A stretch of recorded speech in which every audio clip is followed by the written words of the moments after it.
자, 더불어민주당에서 있었던 일입니다. 어제 상황인데요. 호남에서 크게 졌잖아요. 그래서 큰 토론이 벌어졌습니다. 그러나 그 장면들을 보면은 이분 저분 생각이 다 다른 것 같은데, 자, 구장욱 차장께 좀 질문 드릴게요. 간단하게 어떤 분위기였는지 설명해 주시고 그분들 육성을 듣겠습니다. 네.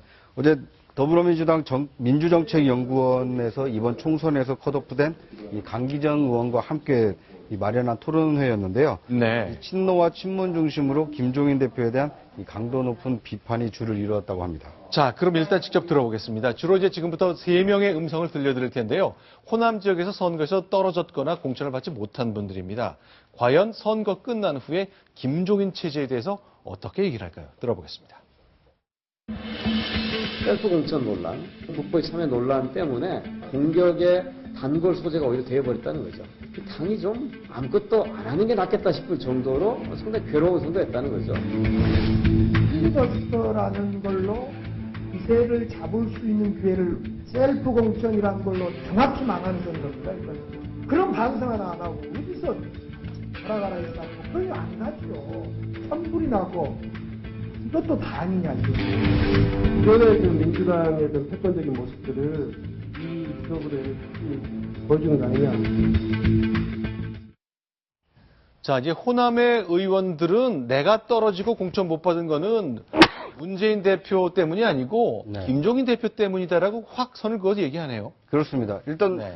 그 공천을 주도한 게 김종인 대표였기 때문에 네. 컷오프되거나 공천을 못 받은 분들은 당연히 그 책임이 김종인 대표에 있다고 생각하겠죠. 네. 그리고 그 공천을 받았지만 낙선한 분들의 경우에도 김종인 대표의 이런 뭐 과거사 전력이라든지 아니면 네. 이런 발언 때문에 실제 그 당선이 못 됐다. 네. 이 책임 소재가 현 지도부에게 있다. 이렇게 이제 뭐 책임을 추궁을 할 수는 있는데, 그런데 이제 그것에 대해서 김종인 대표는 네. 추궁을 안 하고 있어서 좀 문제가 되는 거예요. 네. 자, 그러면요, 이 반대쪽 얘기도 들어봤으면 좋겠습니다. 이제 전남대학교 교수, 그러니까 광주에 위치한 학교이기 때문에 전남대 교수 한 분도 내가 광주에 살면서 본 이번 선거의 패배 요인도 어제 세미나에서 밝혔습니다. 과연 이 교수는 어떻게 얘기했을까요? 듣겠습니다. 호남의 선거 구도가 악화되고 있다는 것을 알고 있었다고 저는 그럼에도 불구하고 왔다는 거죠. 호남에서 하더라도 본인의 대선 후보로서의 평판 관리가 중요하다고 생각했을 수도 있습니다. 근데 결과적으로 호남 현재가 더 기울어지게 하는데 기여를 했다. 20대 총선을 문재인 대통령 후보로서 호남은 거기에 응답을 했던 거고요. 문재인 대표의 불신입니다. 자, 현직 대학 교수는 이제 정반대 얘기를 했는데, 홍수영 기자, 이제 새누리당 취재하는 기자로서 좀 멀리 떨어져 있으니까 좀 봐주세요. 이 두 교수 그룹과 의원 그룹의 생각이 있는데 좀 평가가 어떠세요? 지금 오승용 교수는 네. 문재인 전 대표가 광주를 방문한 이후에 이제 네. 패색이 짙어졌다라고 이제 평가를 한 건데요. 네. 실제로 문재인 전 대표가 그 광주를 찾아서 한 말이 호남이 지지를 거두면 네. 정계를 은퇴한 다음에 대선 불출마를 하겠다고 선언을 했습니다. 네. 네. 저기 지금 그 뚜렷이 시각이 달라지고 있는 거죠. 네. 친문과 친문이 아닌 사람 간에. 네. 친문은 이거는 김종인 대표의 잘못이다. 공천 잘못이다 그런 거고. 김종인 대표 측은 이 문재인 대표가 자기 대권 욕심 때문에 네. 호남 선거를 배려놨다고 지금 그렇게 서로 말하고 있어서 네. 사실 근데 저는 뭐 양쪽 다 책임이 있다고 봅니다. 네. 그 문재인 대표의 그 발언을 그 당시에 이거는 호남에 대한 협박 아니냐 네. 이렇게 말하는 사람도 있었거든요. 그 자기 대선을 갖다 볼모로 잡고 나를 지지 안 해주면 가장 유력한 대권 주자인 내가 안 나가겠다. 그러면 정권 교체 안 되는 거 아니냐. 네. 그렇게 말한 사람이 있었기 때문에 저는 오승용 교수의 말도 상당히 네. 설득력이 있고 네. 그다음 친문 쪽에서는 네. 그 어떤 의도를 가지고 하는 말 아니냐. 네. 결국 문재인 대표를 해하기 위해서 네. 이 때문에 서로 자기 시각에 따라 달라지는 거지. 네. 그걸 가지고 어느 쪽에 맞다 틀리다 단정적으로 할 수 없다고 봅니다. 네, 그럼에도 불구하고 일단 호남 지역에서 정당 지지율을 보면 선거가 이때 치러졌는데 한 2주쯤 지났잖아요. 흐름이 좀 보이네요. 네, 그렇습니다. 지금 호남 지역의 정당 지지율을 보시고 계시는데요. 국민의당이 확실히 상승세를 타고 있습니다. 더불어민주당과의 격차가 지금 거의 2배 정도 나고 있고 그렇네요. 이번 달 들어서 2주차, 3주차 때 다소 좁혀지는 것 같았지만 지금 다시 벌어져서 2배 차이가 나고 있는 상황입니다. 네, 자 이런 것들이 이제 호남에서 볼 때는 이 책임론과 관련된 양쪽의 공방을 보면서 나타난 수치 변화 아닌가 싶은데요. 네.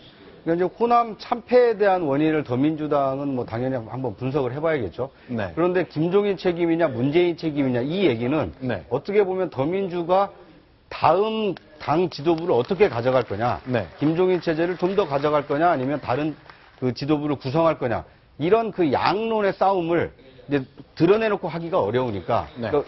그 뭐 추대로는 이미 이제 지금 물 건너간 거 아닙니까? 네. 그러다 보니까 호남 그 선거 참패의 원인이 누구한테 더 있느냐, 이걸 가지고 차기 당권에 대한 어떤 사파 싸움을 지금 벌이고 있는 게 아닌가 싶습니다. 자, 그러니까 국보위 참여 인사가 비대위원장 됐으니 떨어질 수밖에, 또 자기를 이번에 공천하니 사람들이 화가 나서 떨어뜨릴 수밖에라는 그룹이 있는가 하면 문재인 대표가 왜 그 시점에 갔느냐라는 논란이 계속 이어지고 있습니다. 그러나 이런 것과 관계없이 김종인 대표는 현재 그 비대위 대표의 자격으로 영남 지역을 계속하고 있습니다. 영남 지역 방문한 모습도 먼저 보면서 얘기를 좀 해보겠습니다.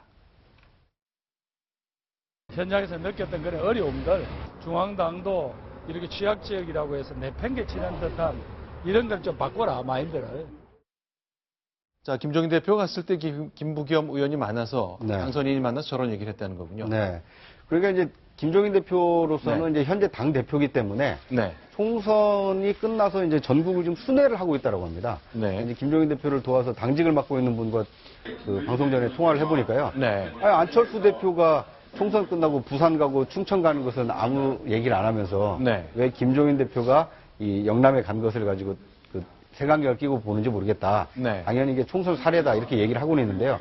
그런데 이제 반 그 김종인 측에서는 네. 아니 저게 지금 이 당 대표 굳히기에 들어간 거 아니냐. 네. 이렇게 보는 시각도 좀 있습니다. 그렇죠. 자, 안철수 대표는 이제 대통령 선거를 향해서 계속 뛰는 거니까 그렇다 치지만, 아니, 곧 바뀔 수도 있는 비대위 대표가 왜 전국을 노비느냐, 이런 해석을 반대쪽에서 내놓고 있는 거군요. 그렇습니다. 자, 알겠습니다.